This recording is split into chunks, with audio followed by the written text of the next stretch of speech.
Chers amis pasteurs, chers frères, serviteurs de Dieu et prédicateurs de l'Évangile, bonjour et bienvenue à notre programme Leaders Live.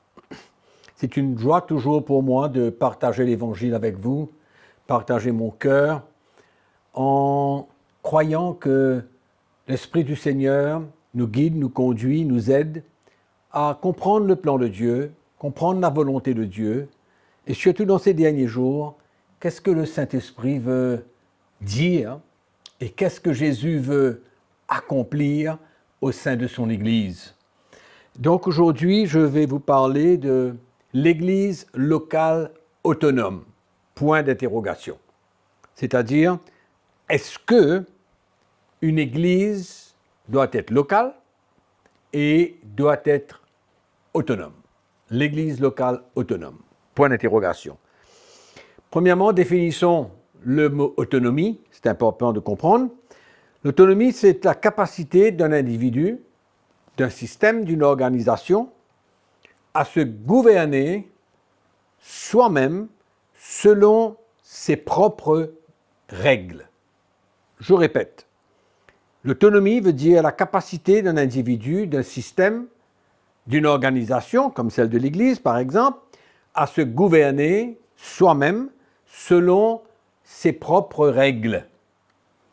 Donc, nous avons besoin de voir l'Église du Nouveau Testament, l'Église de Jésus-Christ, et nous poser la question et parcourir un petit peu le livre des Actes, parcourir les épîtres, afin que nous puissions avoir une idée claire et de conclure si une Église locale doit être autonome. Donc, Église locale, bien sûr, parce que c'est une Église qui existe dans une localité quelconque, dans un village quelconque, dans une ville. Quand on parle de l'Église locale, on parle de l'Église dans une localité. Mais on ajoute à cela autonome, l'Église autonome. Alors l'Église locale, oui, mais l'Église autonome, non. Non selon les Écritures. Non selon la parole de Dieu. Non selon ce que nous lisons dans le livre des Actes, dans les épîtres de Paul. Donc c'est un enseignement erroné, un enseignement ou une pratique erronée, car l'autonomie est une forme d'indépendance. On a bien compris la définition de l'autonomie et on peut voir que c'est une forme d'indépendance où il n'y a pas de redevabilité, où quelqu'un qui est autonome, il n'est pas redevable à personne, non. Et malheureusement, c'est un petit peu comme ça dans les églises aujourd'hui, où la majorité sont des églises indépendantes, où il y a le pasteur, ses assistants, ou alors ses anciens, s'ils sont réellement des anciens, qui sont avec lui, et ils sont sous aucune autre autorité. Et la plupart des églises aujourd'hui, il y a un pasteur indépendant, une église locale indépendante. Mais quand nous voyons la parole de Dieu, nous voyons que des situations pareilles ne sont pas scripturaires. Le pasteur aujourd'hui, normalement, il ferme son église à toute forme d'autorité. Pourquoi? Parce qu'il est l'autorité de l'Église. Il est la seule autorité. Il coupe, il tranche, il décide, il dirige, il décide de tout sans que personne n'interfère. Est-ce que c'est biblique? Est-ce que c'est une situation que le Seigneur approuve? Est-ce que c'est une pratique que nous voyons dans l'Église, dans le Nouveau Testament? Eh bien, mes frères, vous serez étonnés de savoir que ça ne se trouve pas dans la parole de Dieu. Une église locale, autonome, indépendante, dirigée par un pasteur qui conclut toute chose, qui décide toute chose, n'est pas scripturaire. Ils font ce qu'ils veulent, quand ils veulent, ils prêchent ce qu'ils veulent, et finalement, quand nous regardons bien, il n'y a pas de protection. Il n'y a pas de sécurité pour ce genre de serviteurs de Dieu. Malheureusement, c'est la réalité. La réalité veut qu'il n'y a pas de pasteur ou d'ancien d'une église qui coupe, qui tranche, qui dirige, qui prêche ce qu'il veut, quand il veut. Mais par contre, nous avons besoin de voir dans le Nouveau Testament, surtout dans le livre des Actes, parce que le livre des Actes, c'est le commencement de la dispensation de l'Église de Jésus-Christ. Et bien sûr que nous voyons aussi dans les Épîtres comment les églises fonctionnent. Comment les églises qui ont été établies fonctionnent. Si nous voyons bien dans le Nouveau Testament, nous voyons que toutes les églises locales étaient redevables à l'équipe apostolique. L'équipe apostolique, le mot équipe apostolique n'existe pas dans le Nouveau Testament. Mais nous pouvons voir qu'il y avait une équipe de serviteurs de Dieu, de différents ministères, apôtres, prophètes, évangélistes, pasteurs, enseignants, qui travaillaient ensemble pour l'édification de l'Église, pour le perfectionnement de l'Église.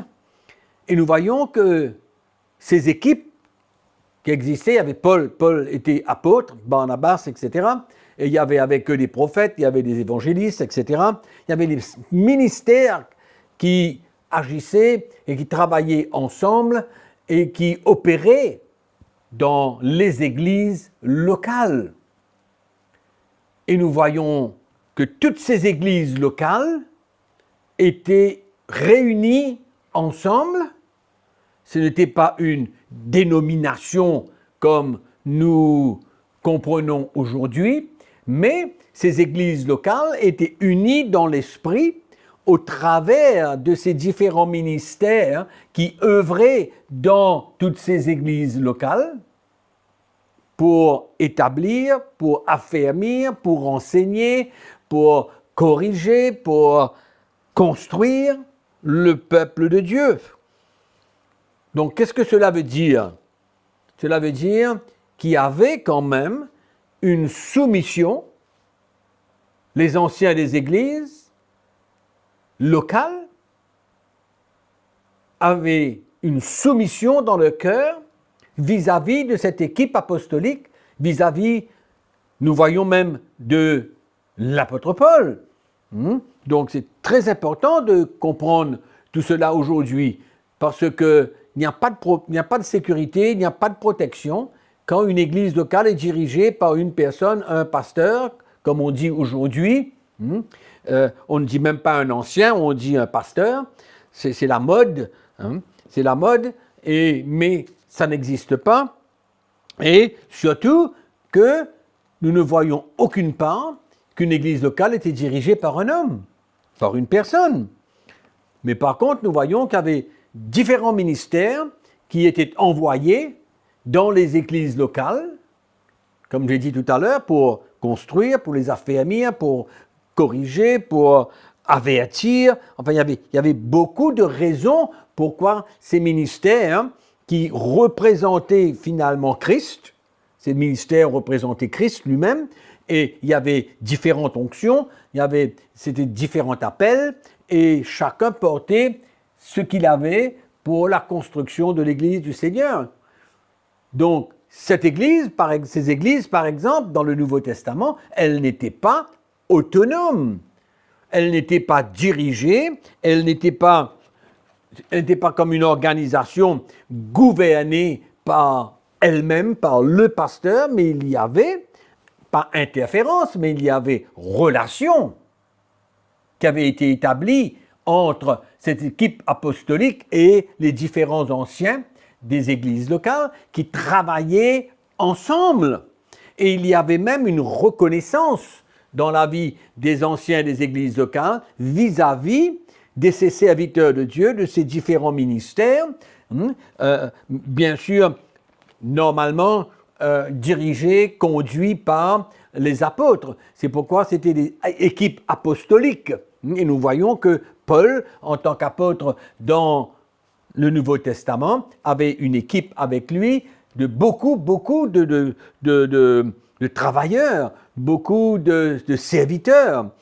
C'était des hommes qui participaient et qui formaient partie de cette équipe. C'était des fils de l'apôtre Paul. Ils étaient engendrés par l'Évangile, par ce message de la croix de Jésus-Christ. Et c'est pourquoi ils pouvaient tous participer à la construction de l'Église de Jésus-Christ. Donc c'était un travail d'équipe.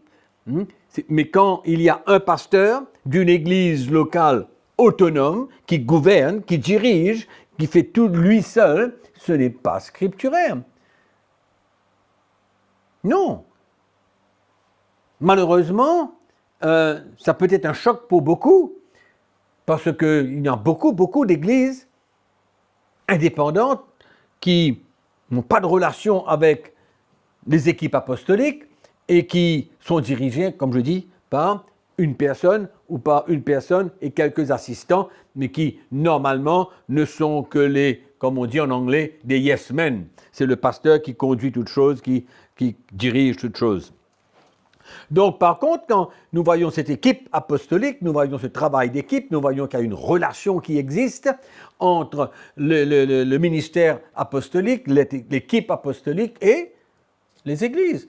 Essayons de voir un petit peu dans le livre des Actes, voyons comment nous pouvons montrer cela et prouver cela. Dans le chapitre 15 du livre des Actes des Apôtres, nous savons qu'un problème s'est levé à Antioche et qu'il y avait des gens qui n'étaient pas envoyés de l'église de Jérusalem, mais venaient de l'église de Jérusalem et avaient créé une confusion dans l'église d'Antioche parce qu'ils avaient parlé et dit comme quoi que pour être un chrétien net de nouveau, il faut la circoncision de la chair. Et cela avait causé un trouble dans l'église. Et comme ils venaient de Jérusalem, la parole de Dieu nous dit que Paul et Barnabas, ils ont quitté Antioche et ont allé rencontrer les apôtres, les anciens de l'église de Jérusalem pour en parler de la situation. Donc c'est clair qu'il y avait quand même une relation entre eux, entre l'église de Jérusalem et l'église d'Antioche. Donc Paul et Barnabas ont discuté, ont partagé avec les anciens et les apôtres de l'église de Jérusalem et ils ont fini par conclure et l'apôtre Jacques de Jérusalem a écrit cette lettre pour l'église d'Antioche afin que Paul et Barnabas, mais Jude et Silas ont les accompagnés qui étaient prophètes de l'église de Jérusalem, ont accompagné Paul et Barnabas qui sont partis à Jérusalem avec cette lettre pour montrer clairement quelle était la vraie doctrine. Et ils sont partis, ils sont arrivés à Antioche, et Paul et Barnabas ont continué leur route, et le chapitre 16 nous dit au verset 4, il faut lire ça attentivement, il dit « En passant par les villes, il recommandait aux frères d'observer les décisions des apôtres et des anciens de Jérusalem, et les églises se fortifiaient dans la foi et augmentaient en nombre de jour en jour. » Donc cette lettre n'était pas seulement pour l'église d'Antioche, bien que le problème avait surgi à l'église d'Antioche, mais nous voyons que Paul, dans sa mission, avait aussi la responsabilité de communiquer le contenu de cette lettre aux anciens des églises, aux églises, afin que tous ensemble, d'un même cœur, dans le même esprit, allaient emmener la saine doctrine de Christ. de la Nouvelle Alliance. Donc, c'est clair qu'il y avait cette relation d'équipe, de travail d'équipe entre eux. Donc, il y avait, quand on lit cela et on lit les épîtres de Paul aux Colossiens, aux Thessaloniciens, aux Romains, etc., etc., etc., qu'est-ce que nous voyons? Nous voyons que cette équipe apostolique pénétrait ces églises. Cette lettre de Paul à toutes ces églises que nous voyons dans le Nouveau Testament démontrait que les églises locales n'étaient pas dirigées par une seule personne qui dirigeait tout, qui concluait toutes choses. Mais il y avait une soumission, il y avait une relation, il y avait un travail d'équipe. Et nous pouvons voir cela aussi si nous ouvrons notre Bible dans le livre des Actes au chapitre 20. Paul était de l'église locale d'Antioche.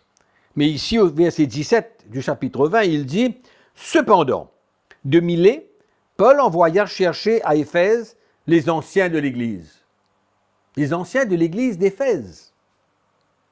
Il envoya chercher les anciens de l'église d'Éphèse. Et la Bible nous dit qu'ils sont venus rencontrer Paul.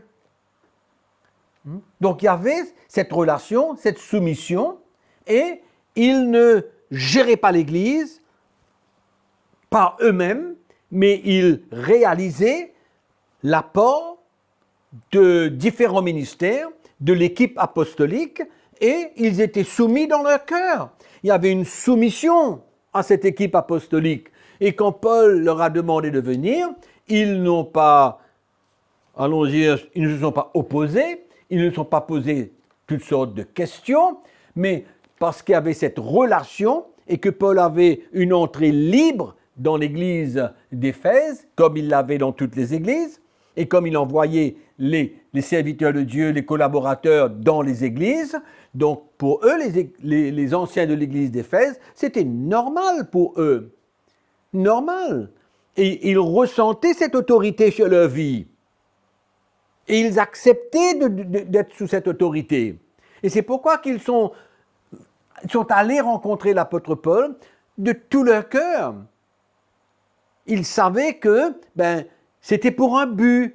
Dans cette relation, ils comprenaient que Paul avait besoin de leur parler. Donc ils arrivèrent, ils ont rencontré Paul, et Paul, à partir du verset 26, leur dit « C'est pourquoi je vous déclare aujourd'hui que je suis pur du sang de vous tous, car je vous ai annoncé tout le conseil de Dieu. » Paul, apôtre de l'église d'Antioche, a annoncé aux Éphésiens tout le conseil, la Bible nous dit, tout le conseil de Dieu, sans en rien cacher.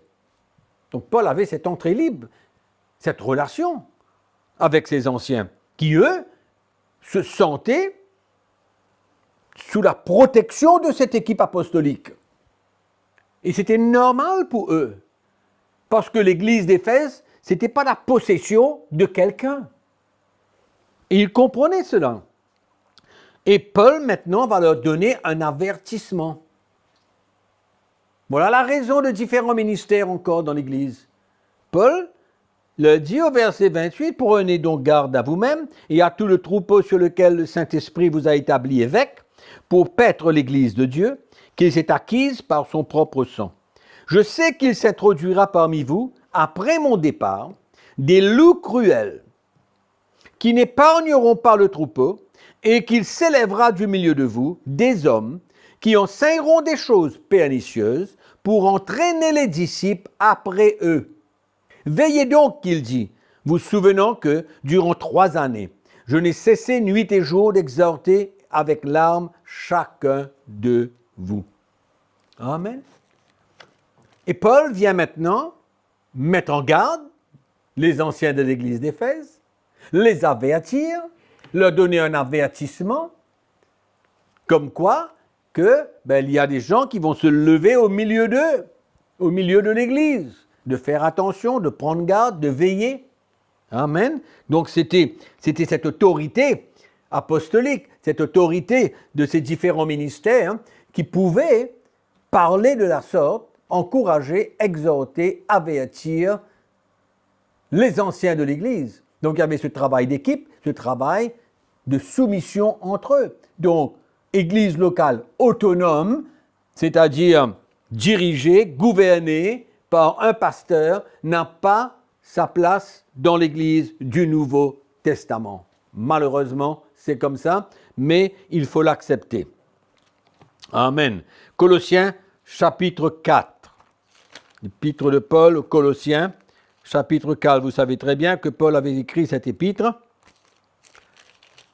Et au chapitre 4, à la fin, complètement de l'épître, de sa lettre, à la fin, au verset 16, il dit « Lorsque cette lettre aura été lue chez vous, faites en sorte qu'elle soit aussi lue dans l'église des Laodiciens, et que vous lisiez à votre tour celle qui vous arrivera de Laodicée. » Amen. Donc nous voyons cet échange. Parce que l'église du Nouveau Testament, au temps de la première église, au temps de l'apôtre Paul, était qu'une église. Dans la place, l'endroit où Dieu avait appelé l'apôtre Paul et toute son équipe, et il travaillait avec les églises que le Seigneur leur avait confiées d'une manière ou d'une autre. Toutes ces églises ne formaient qu'une seule église.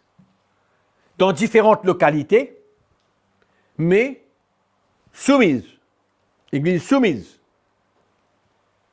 qui avaient des relations claires avec l'équipe apostolique. Il y avait une protection sur leur vie. Il y avait une sécurité sur leur vie. Tout cela était emmené par ces différents ministères, cette équipe apostolique qui entrait, sortait des églises locales, et les anciens des églises locales accueillaient ces ministères parce qu'ils se trouvaient sous cette autorité, en soumission, en obéissance, au travers de cette relation que l'Évangile avait emmenée, que ces différents ministères avaient emmenée au sein de ces églises. Et c'était ça, comme ça que les églises fonctionnaient. Église locale, oui, à Éphèse, oui, à Rome, en Thessalonique, à Colosse, ainsi de suite.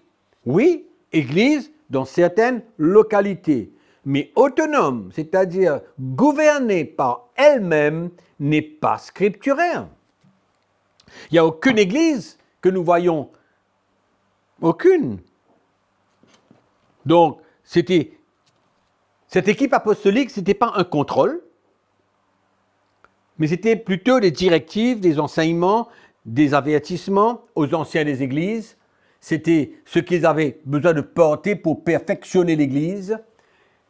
Ce n'était pas un contrôle, mais c'était une relation de cœur que Paul avait avec les églises au travers du ministère, au travers de l'évangile que ces églises avaient accepté. Et nous voyons aussi que c'était les apôtres qui nommaient les anciens dans les églises locales. Ou alors, ils transmettaient cette autorité, cet ordre à certains de ses collaborateurs. Allons lire Actes chapitre 14 rapidement. Actes chapitre 14 rapidement, nous lisons le verset 21. La Bible nous dit « Quand ils eurent évangélisé cette ville et fait un certain nombre de disciples, ils retournèrent à Lystre, à Icône et à Antioche, fortifiant l'église des disciples, l'esprit des disciples, les exhortant à persévérer dans la foi et disant que c'est par beaucoup de tribulations qu'il nous faut entrer dans le royaume de Dieu.